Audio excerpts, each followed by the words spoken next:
नमस्कार साथियों। तो आज है 20th ऑफ जुलाई 2026।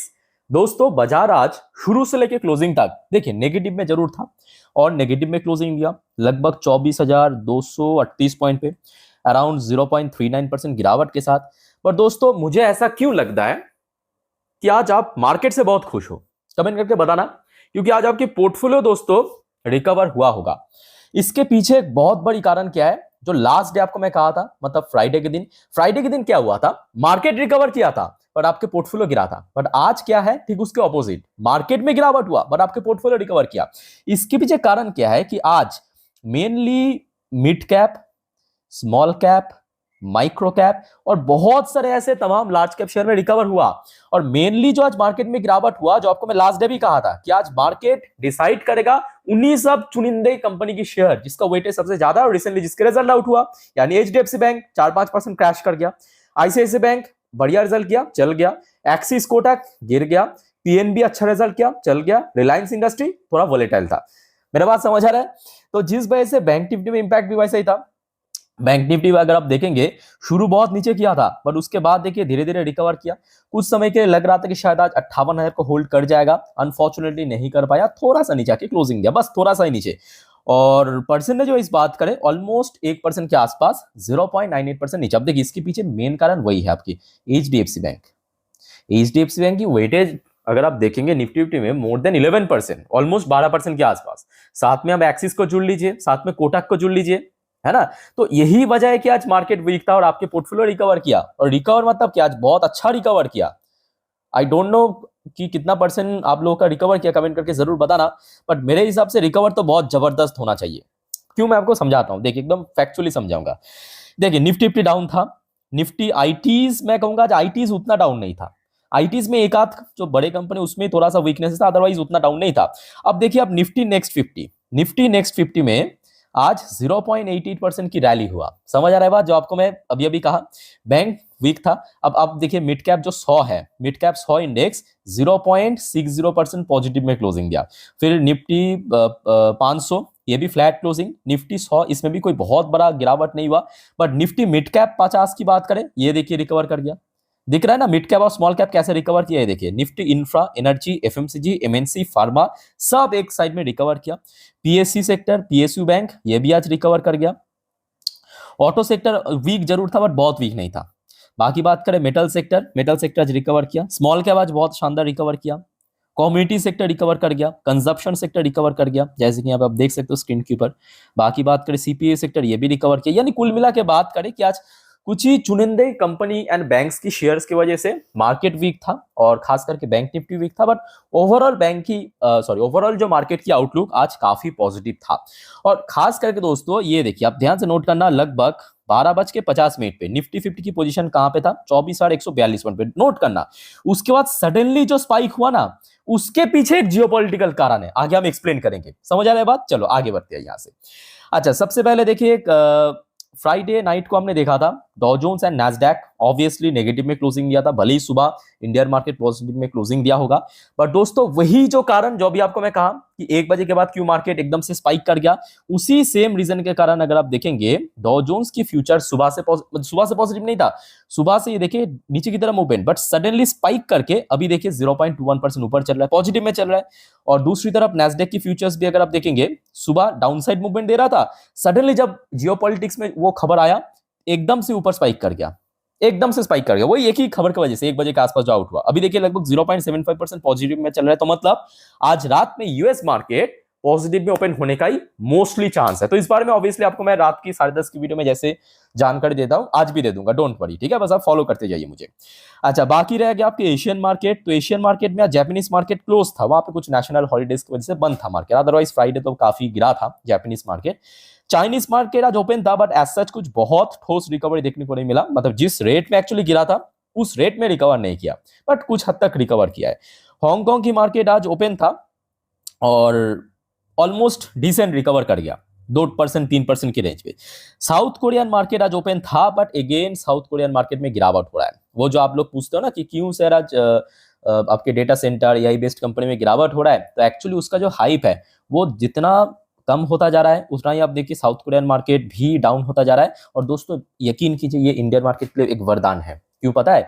पिछले 2 साल से जो इंडियन मार्केट वीक चल रहा था या तो फ्लैट चल रहा था, कोई रिकवर, उसके पीछे रीजन तो यही है। समझ आ रहा है बात? एफआईआई पैसा भारत से निकाल निकाल के ये सब साउथ कोरियन मार्केट, जितने भी मतलब जगह की मार्केट में एआई डेटा सेंटर की हाइप की वजह से चलना था, वो चल चुका है। अभी उसमें डाउनफॉल हो रहा है। अब देखिए कॉस्पी की सारे इंडेक्स 4-5.5% के रेंज में गिरा है।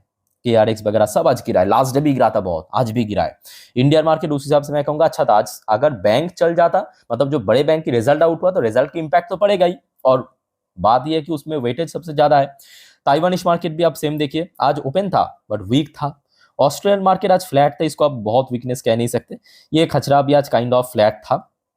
न्यूजीलैंड की मार्केट भी आज फ्लैट था। मलेशियन मार्केट आज थोड़ा वीक था। इंडोनेशियन मार्केट आज बहुत बढ़िया रिकवर किया। सिंगापुर मार्केट थोड़ा वीक था। थाई मार्केट आज बढ़िया रिकवर कर गया। यानी कुल मिला के बात करें आज, मतलब एशियन पैसिफिक जोन पे Singapore market, south Korean market के अलावा मोस्टली जगह के मार्केट या तो थोड़ा वीक था, या तो फ्लैट था, या तो कुछ हद तक रिकवर किया, काइंड ऑफ ऐसा था। अच्छा दोस्तों, बहुत लोगों को पता नहीं है कि अभी जो आपको ऑयल प्राइस दिख रहा है ना, ये तो अभी की मैं आपको मतलब लाइव डेटा दिखा रहा हूं। अभी की अपडेट है कि 88 पॉइंट समथिंग ऑलमोस्ट फ्लैट है, मतलब लास्ट डे जिस लेवल पे क्लोजिंग दिया तो उसी पे ही चल रहा है। और दोस्तों यकीन कीजिए, सुबह इतना बढ़िया नहीं था। सुबह कहां पे था पता है? मोर देन 90 पहुंच गया था, 90 प्लस में चल रहा था, मतलब $90 पर बैरल से भी ज्यादा। और सडनली जो जियोपॉलिटिक्स में अपडेट आया, उसी वजह से ही थोड़ा सा भी प्राइस में कमी हुआ है और थोड़ा आपको फ्लैट नजर आ रहा है। और यही वजह से आपकी मार्केट जो 1 बजे के बाद एकदम रिकवर किया है। सेम रीजन आप देखिए, गोल्ड सुबह से डाउन चल रहा था, अभी सडनली रिकवर कर रहा है। ये देखिए सिल्वर भी सुबह से डाउन चल रहा था, अभी लगभग 1.5% रिकवर कर रहा है। अच्छा, बाकी बात करें इंडियन करेंसी की वैल्यूएशन, तो इसमें तो पिछले 5-6 दिन से लगभग सेम पोजीशन पे, इसमें कोई बहुत बड़ा चेंजेस देखने को नहीं मिला। ठीक है, तो ये दोस्तों मार्केट की आउटलुक था। ग्लोबल मार्केट की बात करें, डोमेस्टिक मार्केट की बात करें। अब चलिए, जिस वजह से एक्चुअली 1 बजे के बाद सडनली स्पाइक किया है मार्केट, एकदम रिकवर नहीं किया जरूर, बट स्पाइक तो किया था ना, वो वजह मैं आपको बताता हूं। बट उसके पहले दोस्तों एक छोटा सा रिक्वेस्ट आप सभी को करूंगा।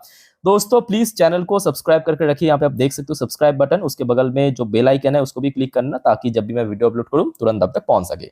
और दोस्तों मैं लास्ट डे ऑलरेडी इस चैनल पे मेंबरशिप लॉन्च कर चुका हूं, आप चाहे तो मेंबर्स बन सकते हो। और बहुत लोग दोस्तों थोड़ा कंफ्यूज्ड है कि क्या सर मेंबरशिप करने से क्या वीडियो बंद करना बंद कर दोगे? तो मैं आपको बताना चाहता हूँ, डोंट वरी, ये मेरा अपना जोन है। जैसे कि डेली मैं 5-6 वीडियो अपलोड करता हूं, वो तो आएगा ही, बट मेंबरशिप लेने से क्या होगा, आपको एक्स्ट्रा सुविधा मिलेगा, एक्स्ट्रा बेनिफिट पहुंचेगा। जैसे कि मैं आपके कमेंट्स को रिप्लाई करूंगा, आप मेरे Q&A सेशन पे शामिल हो सकते हैं, आपका पोर्टफोलियो रिव्यू करेंगे, ऐसे तमाम प्रकार की। दोस्तों थोड़ा विस्तार पूर्वक जानने के लिए ये जो ज्वाइन बटन है यहाँ पे आप देख सकते हो, उसको प्रेस करना, यहाँ पे टोटल जो पैकेज है सब कुछ बारे में आपको दिख जाएगा। और मुझे नहीं लगता कि बहुत एक्सपेंसिव है, 100-200 रुपए बहुत एक्सपेंसिव आज की डेट में नहीं है। ठीक है, आपको ही बेनिफिट पहुंचेगा, क्योंकि मेरा टारगेट यही हमेशा रहता है कि आप अगर मुझे 100 रुपए देते हो तो उसका 4-5 गुना लौट आना वैल्यू। ठीक है, तो एक बार देख लेना जरूर, और चैनल को जरूर सब्सक्राइब कर लेना। और जितने भी मेंबर्स हैं सबको मैं कहूंगा कि आप कमेंट पे पूछिए, उसका रिप्लाई मैं आपको जरूर दे दूंगा। और बहुत जल्दी जो जो आपने पैकेज सिलेक्ट किया, प्रीमियम हो, गोल्ड हो, उस हिसाब से जो Q&A सेशन या पोर्टफोलियो रिव्यू, उसके ऊपर भी अपडेट बहुत जल्दी आ जाएगा, डोंट वरी। ठीक है, अच्छा आगे बढ़ते हैं दोस्तों। अच्छा चलिए, सबसे पहले चेकआउट करते हैं कि मनी कंट्रोल के वेबसाइट में कौन कौन सी ऐसे फैक्टर को मेंशन किया कि जिस वजह से आज मार्केट सुबह से वीक था। वैसे तो पता है, बट फिर भी आप फॉर्मली देख लीजिए। जैसे कि सबसे पहला factor, sharp selling in banking share, perfect, 100% true, और यही वजह है कि इससे अलावा और कोई वजह नहीं है आज मार्केट में। अच्छा, दूसरा जो फैक्टर, हायर क्रूड ऑयल, जो आपको मैं अभी कह रहा था कि सुबह से एक्चुअली 90 प्लस में चल रहा था, वही चीज को यहाँ पे पॉइंट आउट किया, बट उसके बाद 1 बजे के बाद घटा एक्चुअली। ठीक है, वीक ग्लोबल क्यूज, सुबह से देखो उतना भी वीक नहीं था, चलो ठीक है। एफआई सेलिंग लास्ट डे बेचा था, बट अभी एफआई की बेचना उतना ज्यादा भी नहीं हो रहा है, तो बाकी चलो ठीक है, यहाँ पे जरूरत नहीं। अच्छा, सबसे पहले दोस्तों हम स्टोरी माफिक समझते हैं, मतलब सुबह से जो हुआ, तो उसके बाद जो दोपहर में हुआ, मैं आपको स्टोरी माफिक समझाता हूं। तब देखिए, सुबह से तो यही सुनने को आ रहा है कि वही ईरान और यूएस के बीच तू मैं चल रहा है। कभी ईरान यूएस पे हमला कर रहा है, कभी यूएस ईरान पे हमला कर रहा है। ये देखिए, ये आज सुबह 6:42 की अपडेट है। US strikes Iran for 9th night back to back, 9 रात को हमला कर रहा है। Tehran fire toward Jordan, ship burn near Hormuz. तो तेहरान ने क्या, मतलब ईरान ने क्या कर रहा है, जितने भी स्टेट ऑफ हॉर्मुज के आसपास जितने भी शिप्स आ रहा है या गुजरने की कोशिश कर रहा है, उस पर स्ट्राइक कर रहा है। और जॉर्डन या जितने भी मिडिल ईस्ट में यूएस की मिलिट्री बेस है, उस पर निशाना कर रहा है, लगातार उस पर हमला कर रहा है। और यूएस ने अंदर घुस के, अभी तो पता ही होगा, मैं आपको पिछले 2-4 दिन से अपडेट दे रहा हूँ, ईरान की जितने भी वैल्यूएबल इंफ्रास्ट्रक्चर है, एसेट्स है, रेलवे स्टेशन, पावर प्लांट, जो आप लास्ट डे भी खबर आया था कि सडनली एक जो अंडर कंस्ट्रक्शन पावर प्लांट था, न्यूक्लियर पावर प्लांट, उसको तबाह कर दिया, डिस्ट्रॉय कर दिया, ठीक है। तो बैक टू बैक ये सब तो चल रहा है। अब देखिए जो 1 बजे के आसपास खबर मिला, ये एक्चुअली 1 बजे की इंसिडेंट है और यहाँ पे मनी कंट्रोल ने इसको पब्लिश किया है अराउंड 1:30 बजे के आसपास, ठीक है। तो उन्हीं वजह से एक्चुअली मार्केट उस टाइम पे स्पाइक कर गया थोड़ा सा। ये देखिए, Iran receiving mediation proposal to avert wider conflict से फॉरेन मिनिस्ट्री ऑयल स्लीव। तो उसी वजह से ही उसके पहले क्या था, 90 प्लस में चल रहा था क्रूड ऑयल, उसके बाद थोड़ा सा ड्रॉप हुआ है। तो ईरान मिला है एक मीडिएशन प्रपोजल। अच्छा, क्या मैं आपको थोड़ा पढ़ के समझा देता हूं, ठीक है। देखिए, Iran said on Monday Iran ने ऑफिशियली कहा कि it has received proposal from mediator aimed at preventing a wider conflict with United state. तो सबसे पहली बात, ये ईरान ने ऑफिशियली कंफर्म किया है कि उन्होंने कोई मीडिएटर मतलब ऑब्वियसली यहाँ पे पाकिस्तान हो सकते हैं या तो कतार हो सकते हैं, बट कौन सा मीडिएटर उसका नाम मेंशन नहीं किया फिलहाल, ठीक है।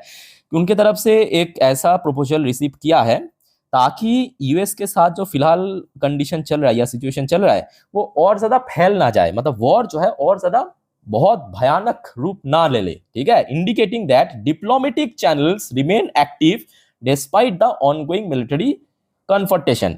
तो हो सकता है कि अभी भी वॉर चल रहा है बट स्टिल डिप्लोमेटिक वे में इस प्रॉब्लम को या इस वॉर को सोल्यूशन निकालने की कोशिश भी चल रहा है। तो यही वजह है कि उसके पहले ऑयल जहां पे 90 में था, अभी आप देखेंगे 88 में पहुंच चुका है।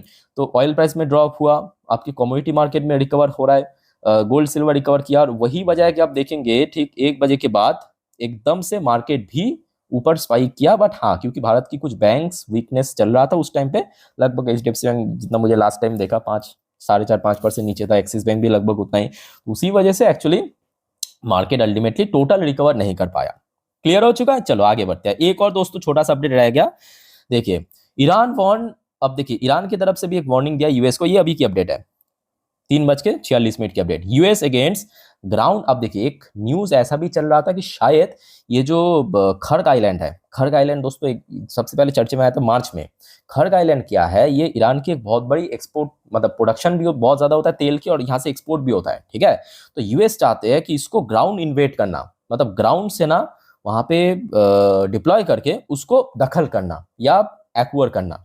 तो जिस वजह से ईरान ने यूएस को पहली चेतावनी दे दिया कि अगर आप ग्राउंड इन्वेशन करने की कोशिश किया तो हम रेडी है उसको डिफेंड करने के लिए। और दोस्तों यकीन कीजिए, ये देखिए मैं ना ही यूएस की सपोर्टर हूँ ना मैं ईरान की सपोर्टर हूँ, बट यूएस अगर ऐसा करने गया तो ये यूएस की तरफ मतलब यूएस के लिए बहुत बड़ा घातक साबित हो सकता है। क्योंकि देखिए यूएस को पता है कि वियतनाम वॉर में कैसा उनको बैकफायर मिला था। बात यह कि ईरान की जो जियोग्राफिकल टेरेन है वो बहुत मजबूत है, आप उसको एयर स्ट्राइक करके हरा सकते हो बट ग्राउंड इन्वेट करके दोस्तों बहुत मुश्किल है, ये फैक्ट है, ठीक है। कुछ देश ऐसे हैं दुनिया में, उनमें से एक भारत भी है, जिसको आप ग्राउंड इन्वेट करके कभी हरा नहीं सकते। तो दोस्तों कुल मिला के ऐसा माहौल है, कभी बढ़िया न्यूज भी आ रहा है, कभी थोड़ा सा वॉर से रिलेटेड न्यूज भी आ रहा है। तो जो भी होगा मैं आपको टाइम टू टाइम अपडेट दे दूंगा। सिर्फ दोस्तों आप चैनल को सब्सक्राइब करके रखना, और एक्स्ट्रा बेनिफिट एंड सुविधा पाने के लिए जो भी आपको मैं बताया ज्वाइन बटन पे क्लिक करना, मेंबरशिप जरूर ले लेना, ठीक है। तो मिलते हैं नेक्स्ट वीडियो में, टेक केयर, बाय बाय, जय हिंद।